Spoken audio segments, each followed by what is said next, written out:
بسم اللہ الرحمن الرحیم کہانی.com میں خوش آمدید۔ شروع کرتے ہیں آج کی دلچسپ اور سبق آموز کہانی۔ ایک دن کالج سے لوٹی امی نے بتایا کہ تمہارے چچا حمزہ کے بیٹے یوسف کی شادی کا دعوت نامہ آیا ہے، تم اپنی تیاری کر لو، بدھ کو جانا ہے۔ مجھے شادیوں میں جانا پسند نہیں تھا، لیکن جس کی شادی تھی ان کے والد کی ابو کے ساتھ کچھ خفگی چل رہی تھی۔ جب وہ بیٹے کی شادی کا کارڈ لے کر آئے اور والد سے کہا کہ میں پچھلی رنجش بھلا دینا چاہتا ہوں، اس لیے دعوت نامہ دینے خود آیا ہوں، تبھی والد صاحب نے ان کو گلے سے لگا لیا اور ان کی خوشی میں شریک ہونے کا وعدہ بھی کر لیا۔ اب وجہ رنجش بھی بتاتی چلوں کہ چچا حمزہ جو میرے والد کے پھوپھی زاد تھے، اپنے صاحبزادے یوسف کے لیے میرا رشتہ مانگ رہے تھے۔ امی نے کہہ دیا کہ ابھی فریال پڑ رہی ہے، ہمیں اپنی بیٹی کی شادی کی اس قدر جلدی نہیں ہے، یہ کالج کی تعلیم مکمل کر لے گی تب رشتہ کے بارے میں سوچیں گے۔ امی کا جواب یوسف کی والدہ کو کھل گیا۔ انہوں نے بیٹے کی بات آنن فانن کہیں اور ٹھہرا دی، حالانکہ لڑکا اس جلد بازی پر راضی نہیں تھا، وہ مجھ ہی سے شادی کا آرزومند تھا۔ دراصل یوسف نے مجھے کسی تقریب میں دیکھ کر پسند کر لیا تھا، انہی نے اپنے والدین کو ہمارے گھر رشتہ کا پیغام دے کر بھیجا تھا۔ حمزہ چچا چونکہ دوسرے شہر میں رہتے تھے، لہٰذا میں نے یوسف کو نہیں دیکھا تھا۔ یوں بھی میں رشتہ داروں کے گھر آتی جاتی نہیں تھی، تبھی اکثر کزنز کا مجھ سے آمنا سامنا نہیں ہوا تھا۔ چچا حمزہ سے قریبی رشتہ ہونے کے سبب والد صاحب بھی رنجش کو بلا دینا چاہتے تھے، کیونکہ زندگی بھر کے سنجوگ تو قسمت سے ہوتے ہیں، پھر پہلے سے موجود رشتے میں قطع رحمی کیوں؟ ابو نے امی کو بھی سمجھایا کہ ہم سب کو ان کے گھر کی خوشی میں جانا چاہیے، دونوں لڑکیوں کو بھی لے چلو ورنہ حمزہ بھائی محسوس کریں گے۔ یوں ہم شادی پر جانے کو تیار ہو گئے۔ ہم بہنیں پہلی بار ان کے گھر جا رہی تھیں۔ چونکہ بارات پنڈی سے سیالکوٹ جانی تھی، لہٰذا تیل مہندی کی رسم سے 2-4 روز پہلے ہم چچا حمزہ کے گھر چلے گئے۔ اب ہمیں ولیمہ تک یہاں ہی رکنا تھا۔ تیل مہندی والے دن رسم کر کے ہم جب فارغ ہوئے تو سب سونے کی تیاری کرنے لگے۔ ہم لڑکیوں کو نیند نہیں آ رہی تھی، دوسرے شہر بارات جانے کی وجہ سے گھر میں مہمان زیادہ تھے، ان میں کچھ دلہن کی طرف کے لوگ بھی تھے، لہٰذا رات میں جس کو جہاں جگہ ملی پڑھ کر سو گئے۔ کسی کو اچھا بستر ملا، کسی کو ہلکا، کسی کے حصے میں پلنگ یا مسہری تو کسی کو فرش پر بچھونا ڈال کر سونا پڑا۔ فرش پر سونے والوں میں ہم 4 سہیلیاں بھی شامل تھیں جو آپس میں کزنز تھیں۔ سردیوں کے دن تھے، فرش پر سونے کے لیے گدے اور کمبل یا رضائی کی ضرورت تھی، مگر بدقسمتی سے ہم لڑکیوں کو ایک موٹی دری اور ایک ہی ڈبل بیڈ سائز کمبل نصیب ہوا۔ نیند کیا آنی تھی، جہاں 3-4 لڑکیاں اکٹھی ہو جائیں باتیں شروع ہو جاتی ہیں، لہٰذا رات 1 بجے تک خوب گپ شپ کی۔ اچانک چچی جان کی آنکھ کھل گئی، انہوں نے کہا، ارے لڑکیوں، تم لوگ ابھی تک جاگ رہی ہو؟ ہم ان کے ٹوکنے پر سوتی بن گئیں۔ کچھ دیر بعد انم اور نمرہ کو تو نیند نے آ لیا، میری بہن کو بھی کمبل کا ایک کنارہ آڑا ترچھا نصیب ہو گیا، وہ سو گئی، مگر میں تقریباً کمبل سے باہر تھی۔ سردی بڑھ گئی تھی، نیند کیوں کر آتی، ٹھنڈ اتنی کہ جس دری پر ہم سوئے تھے اس میں سے بھی فرش کی ٹھنڈک جسم کے پار ہو رہی تھی۔ میری ٹانگوں پر کمبل کا صرف ایک کونا دھرا تھا، باقی بدن باہر تھا، ہلنے جلنے سے وہ کونا بھی ادھر ادھر ہو جاتا تھا۔ بھلا ایسے میں کوئی کیسے سو سکتا ہے، جبکہ فرش سے بھی ٹھنڈک ہڈیوں کے آر پار ہو رہی تھی۔ سبھی گہری نیند سو رہے تھے، کس کو جگاتی؟ اجنبی گھر اور اجنبی لوگ۔ ظاہر ہے جب ایسے رشتہ داروں کے گھر جانا ہو جہاں مہمان زیادہ ہوں تو اجنبیت محسوس ہوتی ہی ہے۔ اب سردی سے بچنے کی ایک ہی صورت تھی کہ میں صحن میں پڑی بستروں والی پیٹی سے کوئی کمبل یا گرم شال نکال کر لے آؤں، کیونکہ چچی جان نے سونے سے قبل کہہ دیا تھا کہ اگر اوڑھنے بچھانے کو کچھ چاہیے ہو تو صحن میں رکھی پیٹی سے نکال لینا، اس میں کمبل پڑے ہوئے ہیں۔ مرتا کیا نہ کرتا، میں ہمت کر کے صحن میں نکلی، مگر یہاں ہر طرف اندھیرا نظر آیا، شاید بجلی چلی گئی تھی۔ اب تو مجھے ڈر لگنے لگا، اسی گم و گو کی کیفیت میں تھی، اندھیرے کی وجہ سے باہر جانے کو ہمت نہ ہو رہی تھی۔ اللہ کا نام لے کر چند قدم آگے بڑھائے اور پیٹی تک پہنچی ہی تھی کہ ایک کالی بلی جو شاید پیٹی پر بیٹھی استراحت فرما رہی تھی، کود کر میرے پیروں کے پاس آ رہی، اور پھر یہ جا وہ جا۔ اف میرے خدا، میری روح کانپ گئی، مجھے لگا جیسے کوئی بھوت کا بچہ تھا جو شرارت کے انداز میں مجھ پر کودا تھا۔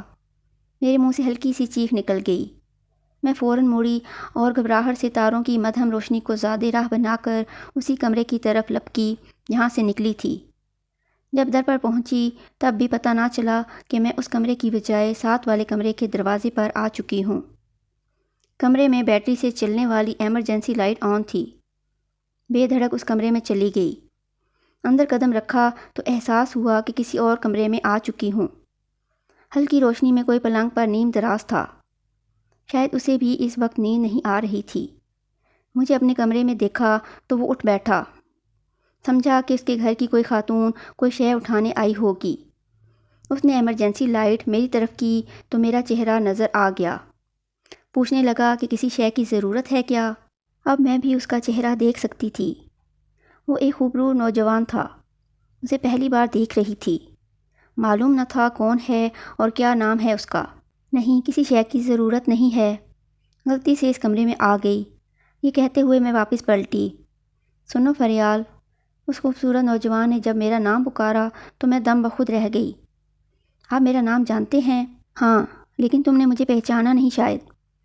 میں یوسف ہوں، تمہارا وہی کزن جس کی شادی میں تم آئی ہوئی ہو۔ تمہیں اس وقت کیا چاہیے؟ مجھے بتاؤ۔ وہ جی، میں ہکلانے لگی۔ سردی بہت ہے نا، ٹھنڈ سے نیند نہیں آ رہی تھی، کمبل چاہیے تھا۔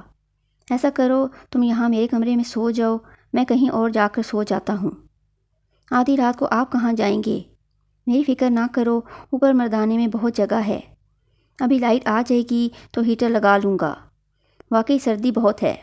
ابھی میں کوئی جواب نہ دے پائی تھی کہ وہ باہر جانے کو پیر میں سلیپر ڈالنے لگا۔ میں اسے روکنا چاہتی تھی اور خود باہر جانا چاہتی تھی، لیکن وہ دروازے کے سامنے کھڑا تھا۔ بے اختیار میرے منہ سے نکلا، دولہا صاحب آپ تکلیف نہ کریں، مگر وہ یہ کہتے ہوئے باہر نکل گیا۔ ارے بھائی، اس میں تکلیف کی کیا بات ہے؟ تم تو اس گھر میں ہماری مہمان ہو اور مہمان کو تکلیف نہیں ہونی چاہیے۔ آپ اپنے کمرے میں سوئیں، بس مجھے اوڑھنے کو کوئی گرم شال وغیرہ ہے تو دے دیں۔ مگر اس نے میری ایک نہ سنی اور یہ کہتا ہوا کمرے سے نکل گیا کہ آپ میرے پلنگ پر کمبل میں سو جائیے، میں اوپر جا رہا ہوں۔ شادی والے گھر میں ایسے واقعات تو ہوتے ہی رہتے ہیں۔ اب میرے لیے اس کے سوا کیا چارہ تھا کہ میں اس کے بستر پر سو جاؤں، کیونکہ جس کمرے میں لڑکیاں اور میں سو رہے تھے اس کے کھلے دروازے کو بھی کسی نے بند کر کے اندر سے کنڈی لگا دی تھی۔ شاید کسی کو سردی لگی ہوگی، اس نے اٹھ کر دروازہ بند کر دیا تھا۔ میں یوسف کی اس مہربانی پر حیران سی کمبل میں گھس گئی، کیونکہ مجھے نیند اور سردی نے اب تقریباً حواس باختہ کر دیا تھا۔ ابھی مجھے بستر میں لیٹے چند لمحے ہی گزرے ہوں گے کہ وہ پھر آ گیا۔ میں نے دروازہ بھیڑ دیا تھا، اس نے ہلکا سا ہاتھ رکھا تو وہ کھل گیا۔ وہ بولا، معاف کرنا کزن، جب میری آنکھ کھل جائے تو دوبارہ آسانی سے نیند نہیں آتی۔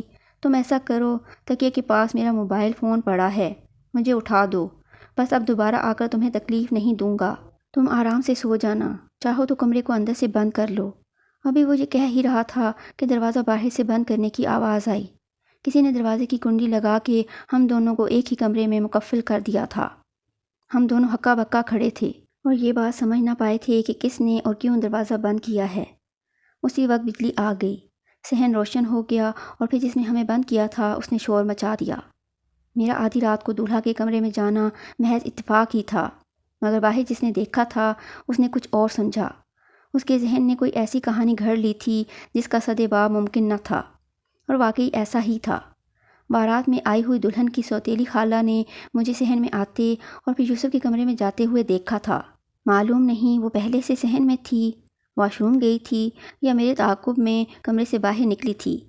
دراصل دلہن کی یہ خالہ اپنی بھانجی کے رشتے پر قطعی خوش نہ تھی، بلکہ وہ اس لڑکی کے ساتھ اپنے بیٹے کا رشتہ چاہتی تھی۔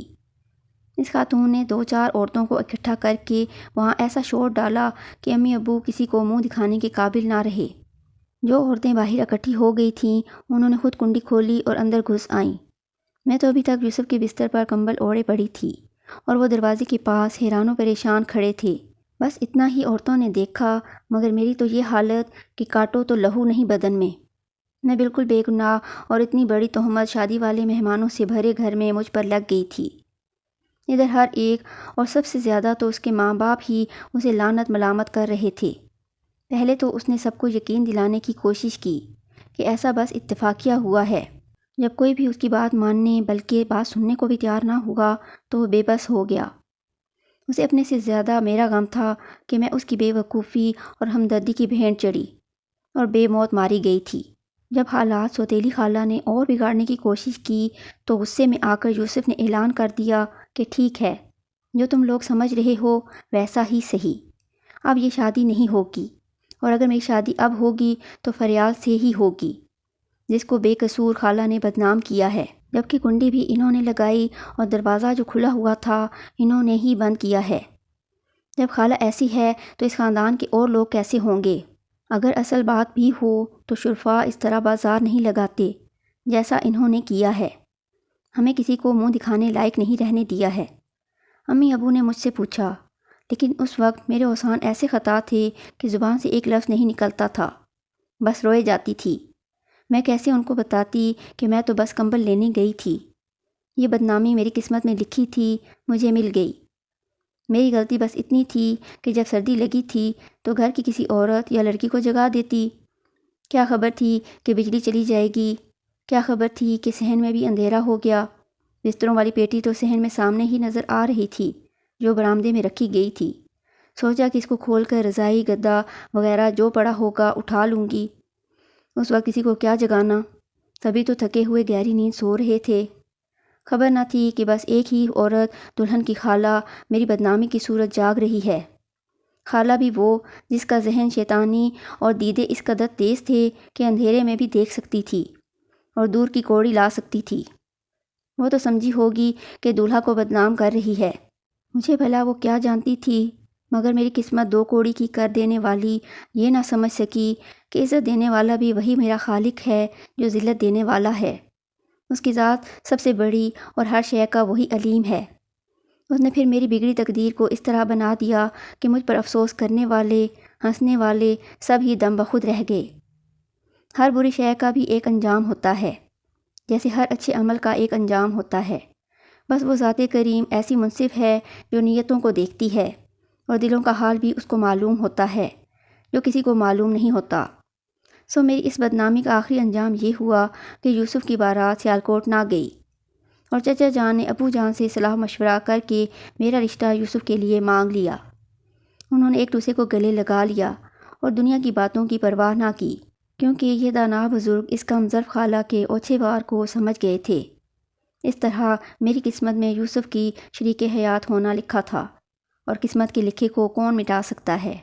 یہ تھی آج کی کہانی۔ اگر ویڈیو پسند آئے تو اسے لائک اور شیئر کریں، چینل کو سبسکرائب کریں اور بیل نوٹیفیکیشن آن کر دیں تاکہ ہماری آنے والی ہر کہانی آپ کو بروقت مل سکے۔ کمنٹس میں اپنی قیمتی آراء سے ضرور آگاہ کریں۔ اپنا اور اپنے چاہنے والوں کا بہت زیادہ خیال رکھیں۔ اللہ حافظ۔